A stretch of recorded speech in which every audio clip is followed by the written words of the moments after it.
Let's go! Woo! Habs win! And finally, the 5-game losing streak is over. Let's go! Oh, we needed that one. We needed a win. I wasn't even looking for a win against the Panthers. The only thing I wanted starting the game was for the Habs to play their game, play like they've been playing before. The last 2 or 3 games had been very uncharacteristic of how they've been playing the last few months. So I just wanted them to play well. I just wanted them to have a good game. I didn't even really care if we won or lost. And we come out with that win, with that gutsy win, playing like that against a really good team. Let's go! Woo! Feels good. And with that, actually, the Habs take back the second wildcard spot. We're just tied in points, but we have games in hand. So right now we're holding that spot. It's up to us if we wanna keep it, you know. So feels good. We play them again on Tuesday, the same Panthers, and after how that game ended with Mikola, I think it's the guy that just took a slapper at the end of the game that almost hit Savard, and everybody was like very mad at him, understandably so, because like you can get injured by like you're losing by 2 goals. Even if that slapper somehow does go in, it means nothing, and you can injure someone like that. Like, what the hell? I understand them being that mad. And hopefully they challenge him early on next game. You know, I don't know if Xhaka is gonna play next game. He got a healthy scratch this one because of Gulli being back, and I understand that. Like, you basically want to get rid of Savard, but you also have Savard as a very important piece in the penalty kill. So you can't really replace him yet. And Struble has been proving that he belongs in the lineup. So yeah, sadly Xhaka was the odd man out, not because he's been playing bad, honestly, but Xhaka and Savard have been getting the worst of the road trip as they have the teams they capitalize on their speed or lack thereof. Both of them are big, slow-ish defenseman. Xhaka is not super slow, actually, but Savard is very slow, so he needs a partner that is fast, and he gets it this game, right? So he was rotating with either Struble or Gulli on them on the left, so they were able to help him out. They were able to help Savard out more than Xhaka is. So I don't know what we're gonna do on Tuesday. I hope Xhaka is out there so he can challenge Mikola immediately, like as the game starts. Drop the gloves, let them know that they can just slap like that at the end of the game, you know. Like, so I do expect some of this to carry on to that Tuesday game, and hopefully we also carry the momentum, because like, holy moly, the first line plus Hudson. Oh my god. Hudson with 3 apples. All of them fairly important. Obviously, the second one was like on the Slavkovsky goal, or he just passed to Suzuki, and Suzuki slapped, and Slav got a lucky bounce. But lucky bounce, that's like the 3rd time Slav scores like that this season. This is the 3rd time that he is looking for that cross-crease pass to Caulfield, which I don't love, by the way. That it's like his only offensive move in the power play, but he's been trying that. I think they scored once or twice. They scored at the first game of the season. They scored. It was the only goal we scored against the Maple Leafs. Was exactly that play where he passed cross crease and Caulfield put it in, right?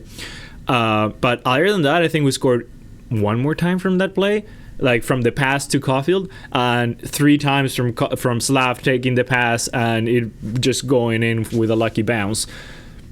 I don't love the success rate of that play, if you ask me. And I do wish Slav had more of a shot from that angle. So he sells shot first and then maybe goes for the pass, or if he's selling the pass and they're taking the lane, he takes a shot. I don't know. It's like every time he has the puck, I'm like, okay, he either's going to pass it right back to Suzuki, or he's going to try that cross-crease pass, which usually ends up being blocked and cleared out of the zone. Don't love that. Obviously, we get the lucky bounce. We take those. We are up by 1. And I missed doing the video on the Hurricanes game because it was my birthday yesterday and I watched the game late on Friday, so I was going to do the video yesterday, but I had a very busy day, so I didn't get to do it. But during the 5-game losing streak, the Habs held the lead for a total of 18 seconds, which was the first minute of the Carolina game, where Anderson scored really fast, but then 18 seconds later we got scored, and that was all the leads we've held during that 5-game streak. Yay, you're not gonna win many games like that, eh? So when we got the lead on this one, I was like, okay, we're past the 18-second mark, let's go. And then like a minute after, because it was like a minute and 20 seconds that we held the lead for, we get scored on.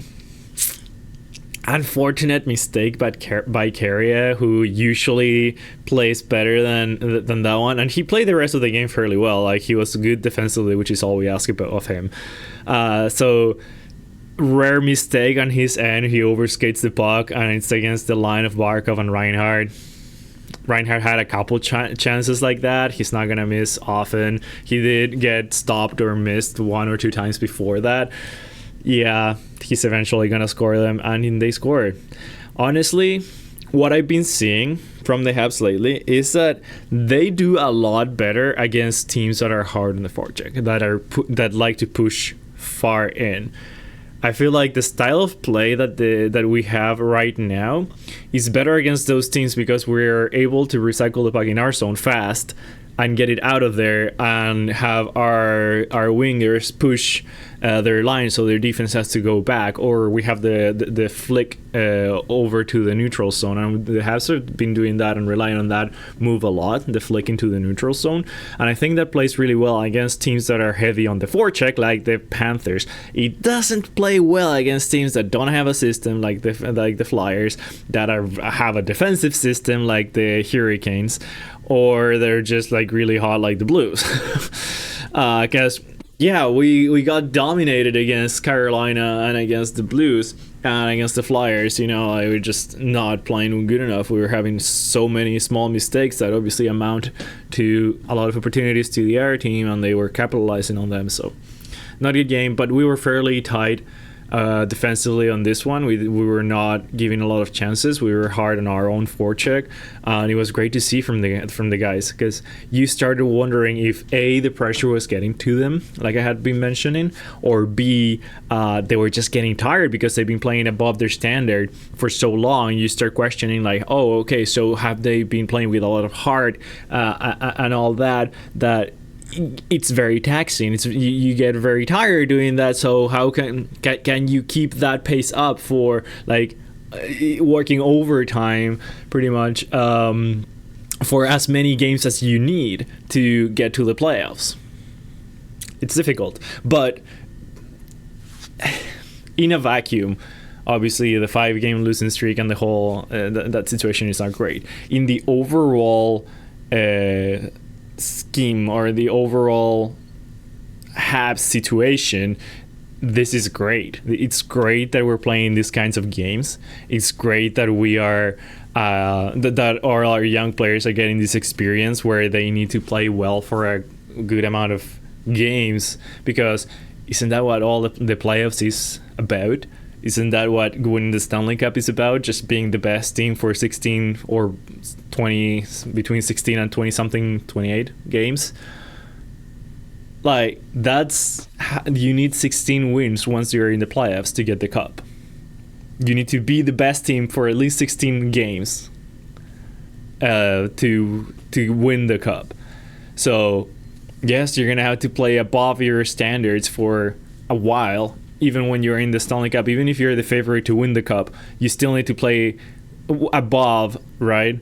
Because the other teams are playing above theirs, so you need to play above what you've been trying to do, so you're the better team and you win those 16 games. And like, it's the same thing we're gonna have to do. So being able to do it right now, being able to figure out what works, what doesn't, how hard can you go one game and be able to play the next one. Being able to figure all that out without the pressure of being a contender for the cup, or without the pressure of actually even being considered for the playoffs, it's an amazing opportunity, and I feel like we're learning from it. Obviously, as fans, we want them to be in the playoffs, but like, this is great that we're getting this experience. So yeah, just hoping for good games. Like I said at the beginning of the video, I didn't come into this game expecting them to win. I don't think many people did, especially with how they've been playing lately. I wanted them to play well. Like, if you play well, if you play giving it your all, and you're not making many mistakes and whatnot, and you lose, it's very different from how we were losing the last 3 games. Because yes, we've been in a 5-game losing streak, but 2 of those were in OT. One of those was the one against the Avalanche, that we came back and we fought hard and blah, blah, blah. So I was very excited after that loss. You can go back and watch a video. I was very excited because of how we played. But then against the Blues, against the Flyers, against the Hurricane, those were not exciting losses. It was very frustrating to watch. It was very frustrating because we were making a lot of small mistakes, a lot that led to them scoring and them keeping the puck the whole time. And yes, there was a couple small mistakes today that led to the 2 Florida Panther goals. I think one of them that was the one I mentioned by Carey, and the other one probably Slav or Suzuki. They needed to recognize who has the defenseman on the slot faster. They didn't, so Seth Jones just has so much time to wind up and fire his rocket off a shot. So yeah, Barkov obviously dances around Dvorak and buys himself all the time he needs to set Jones up. But yeah, just a couple small mistakes lead to their goals. So obviously you want to reduce the amount of that, but we didn't have a lot more mistakes than those, honestly. And that's what you want to see. Like, you want them to be playing with the lead, which finally they were able to. With your first line and your core carrying the pace, which they did, and reducing the amount of mistakes and the amount of opportunities you give to the other team, which again they did. So checking all the marks here, right? And the last one, which has been also bugging us or bothering us for the last few games, is whenever you do give chances or whenever they do outplay you, your goalie bails you out, which I think Montembeault did this time. He had a couple very clutch saves that if he didn't get, it could have gone completely the other way. I feel like the game could have gotten out of hand. So he made a couple clutch saves. Not a lot of shots during the game, right? But even then, when he got tested, he bailed us out, right? So that's what you want. You want your goalie to keep you in the game, to give you a chance to win, and he did. He didn't play great. I honestly don't think he's playing the best he's played lately, but you can see he's tired, right? And Marty is going to write him out. I don't know if we're going to have Dobish on Tuesday. I would like to see Dobish on Tuesday, especially because, like, you just played this team, so they just got to experience Montembeault, and maybe them playing the same goalie twice means they have him more figured out. I don't know fully how that works, but I feel like that's something that the players, after shooting to the same goalie for a while, they figured them out, right? So they know what shots are more successful and whatnot. And maybe if you have Dobish out there, it will change things up enough that they'll kind of have to refigure the goalie out, and could play into our advantage, especially because we're going to be at home. The Bell Center, I'm assuming, is going to be very loud, as we need a win if we want to stay in the playoff race. And we have gotten the best of the Panthers. That's 3 out of 4 games that we've won. So, like, if we get to sweep the series against the Panthers, the season series, not the playoffs, that would be amazing. That would be a lot of points that we didn't get last season when we lost all the games against the Panthers. So that's 4 times 2, that's 8 points that you could get. We already have 6. There's 2 more in the line. Excited. I did like Slav overall this game. Obviously, he could have made that block on the Panthers' second goal better. He does get an assist on the last goal by Suzuki. I do like the move of Heinemann to the second line. I recognize that what Mario has been doing by keeping the fourth line together, because they were so good of a fourth line in January, but they've been so bad lately. They've been so invisible or not a factor anyways lately. So moving Heinemann to the second line actually makes a lot of sense. You have a strong, fast guy that can retrieve pucks for Newhook and Laine. Because Laine is not going to do that, and having Roy over there was having two slow players or like more cerebral players, and you just have Newhook. That's the main driving factor. But like that was not good enough. So having Heinemann out there who can drive the play, who can push hard and can retrieve some pucks and play hard, I think makes a lot of sense. I honestly hope that second line stays like that for a little bit until they prove us otherwise. The fourth line, though, I don't like Peseta there. I honestly would send Roy back and would call up Davidson or someone that plays fourth line role to give them some experience in the NHL, because like Peseta is not it, right? Like, we know he plays hard, we know how he plays, and I honestly didn't even mind him this game. I thought he was playing fairly smart for his usual play. Like, he wasn't just going for the hit or going ahead all the time. He actually like retrieved the puck, pass it back to the defender. So like he was playing the game. I don't know what he's has to do to still be out there in the third. I don't know what's going on there, but if we're gonna run 14 forwards anyways, 11 forwards anyways, might as well just call someone else up that's gonna get some experience, right? That's maybe will be with us for long term, because I don't think Peseta will. So yeah, the fourth line I think still needs some work, and I've been loving the third line, honestly, with Dvorak playing a lot better, and Anderson, even though Anderson hasn't been so visible the last 2 or 3 games, he contributes every time. And the same with Gallagher, but like I don't even need to say that, right? Like Gallagher is always out there contributing, and like he's heart and soul right now, and you can tell how everybody else around that third line, when they get a good shift, they all get motivated, and like it impacts the rest. Yeah, I'm gonna leave it there. Not gonna go too much longer. I'm excited for what's next. I'm excited for the Habs continuing to be in a playoff spot in April, pretty much, or super late March. Like, good times ahead. If you haven't, make sure you follow the highlights of Demidov. If you need just a refresher of what's coming next season. He got his first goal in the KHL playoffs. Greedy goal too. Like, he just goes to the net, gets a redirect, puts it in. Yeah.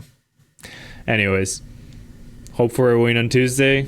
We need to fight them hard and keep doing what we've been doing, because 3 out of 4, I mean 3 out of 3 thus far. Let's make it 4 out of 4. I'll see you after the Tuesday game. Go Habs, go.